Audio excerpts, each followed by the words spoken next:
Kita itu makhluk spiritual. Kita itu adalah satu-satunya makhluk yang diberi fitrah makna. Jadi kita itu makhluk yang selalu bertanya tentang siapa kita. Mengapa aku ada? Misalnya ada lagi yang tanya, kenapa aku menderita? Apa makna hidupku? Apa nanti yang terjadi setelah aku mati? Ini khas manusia. Makhluk yang lain tidak pernah menggelisahi ini.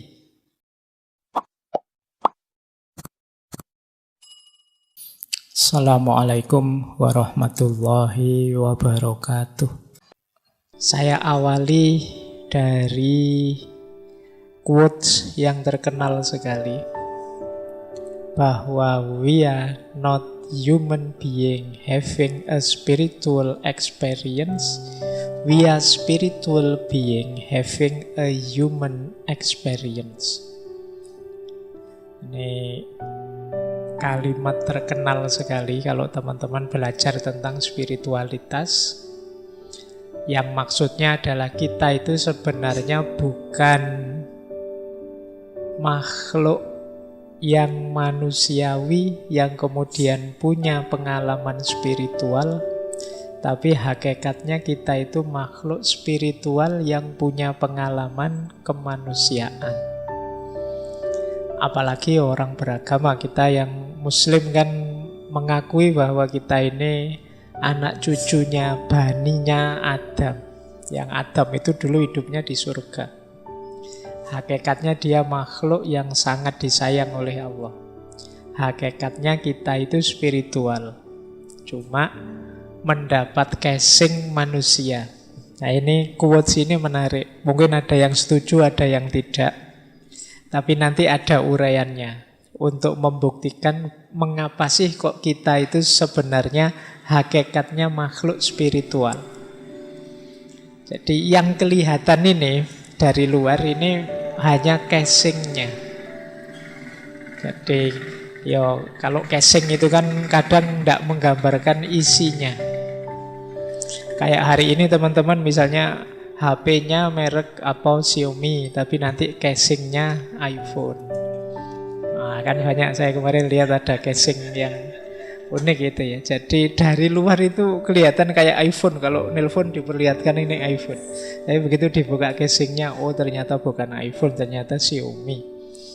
Nah, yang penting kan berarti intinya itu yang operatif, yang bermain itu kan yang dalamnya, bukan casingnya. Maka di dunia spiritualitas termasuk mistisisme sangat ditekankan kita tolong jangan berhenti di casing. Jangan berhenti di fisik. Ya, casing penting, tapi yang lebih penting yang intinya itu bukan di casingnya. Nah, maka manusia juga dijelaskan kita itu makhluk spiritual hakikatnya. Hanya saja punya pengalaman kemanusiaan. Nanti pengalaman kemanusiaan ini akan kita tinggalkan. Kita akan kembali ke hidup yang sejati, hidup yang spiritual. Baik, lanjut ya. Ini loh buktinya bahwa kita itu makhluk spiritual. Kita itu adalah satu-satunya makhluk yang diberi fitrah makna. Jadi kita itu makhluk yang selalu bertanya tentang siapa kita. Mengapa aku ada? Misalnya ada lagi yang tanya, kenapa aku menderita? Apa makna hidupku? Apa nanti yang terjadi setelah aku mati? Ini khas manusia. Makhluk yang lain tidak pernah menggelisahi ini. Jadi tidak ada kok selain manusia bertanya, mengapa kok aku menderita? Kenapa aku kok jadi sapi dulu? Akhirnya kemarin Idul Adha disembelih orang banyak misalnya. Dia tidak pernah tanya kok hidupku ngenes tenan ya, menderita sekali. Tidak pernah tanya tentang itu. Yang bertanya tentang itu, membahas itu hanya manusia. Jadi ada kesadaran lebih dalam tentang hidupnya. Karena memang yang hakiki dari hidupnya itu ada di dalam, tidak di luar. Kita kan tanya, siapa sih aku ini loh? Padahal kalau ngaco kan sudah kelihatan, loh ini aku. Tapi kan masih tanya saja, berarti kan ada makna lebih dalam. Kita belum puas hanya melihat identitas eksternal kita, hanya melihat wujud fisik kita. Kalau sebenarnya kan jawaban gampang, kalau hanya dari luar kan siapa aku, tinggal nyari lemari yang ada kacanya terus, oh itu aku kan. Tapi kita tidak puas, bukan itu aku. Pasti ada sisi dalamnya. Termasuk kita juga tanya, kenapa sih aku dilahirkan? Kok aku jadi orang Indonesia? Itu pun jadi anak desa. Kok ndak anaknya konglomerat apa anaknya kok jadi, kenapa kok aku? Ini makna namanya. Jadi manusia itu makhluk yang selalu bertanya tentang makna. Jadi makna itu kan sesuatu yang tidak bisa dipahami hanya dari kelihatannya. Jadi makna itu kan selalu ada di balik realita. Misalnya minuman ini, kenapa sih kok Pak Faiz diberi minuman 2, kalau teman-teman kok cuma 1 misalnya. Loh, ini kan tidak sekedar adanya 2 minuman ini, tapi di balik ini ada makna. Mungkin penghormatan, mungkin penghargaan, mungkin basa-basi, mungkin macam-macam. Iya kan macam-macam kan, kita tidak tahu maknanya apa gelas yang 2 itu. Berarti apa? Dia tidak bisa hanya dilihat dari 2 gelasnya. Di balik 2 gelas ini ternyata ada makna. Nah manusia juga begitu, tidak bisa dia dilihat hanya dari kelihatannya. Maka kalian yang hanya sering tertipu oleh casing, sering tertipu oleh kalimat, sering tertipu oleh pernyataan, lupa bahwa di balik casing, di balik kalimat, di balik pernyataan itu ada makna. Ya hidup kita nanti jadinya dangkal. Dan itu sering jadi penyakit di era digital ini. Hidup yang tidak dalam. Kita melupakan sisi spiritual kita. Nah, jadi diawali dari sini ya, bahwa ternyata sisi spiritual hidup ini penting. Dan kita ini makhluk spiritual, ternyata juga kita punya namanya kecerdasan spiritual. Nah, kalau dimudahkan gambarnya bisa seperti itu. Belakangan kan banyak pelatihan-pelatihan emosional spiritual quotient, ESQ. Sebenarnya banyak orang mengkritik yang I-nya, IQ, yang intelektual, tapi sebenarnya itu juga penting. Tiga-tiganya penting. Intelektual ya penting, emosional ya penting, spiritual ya penting.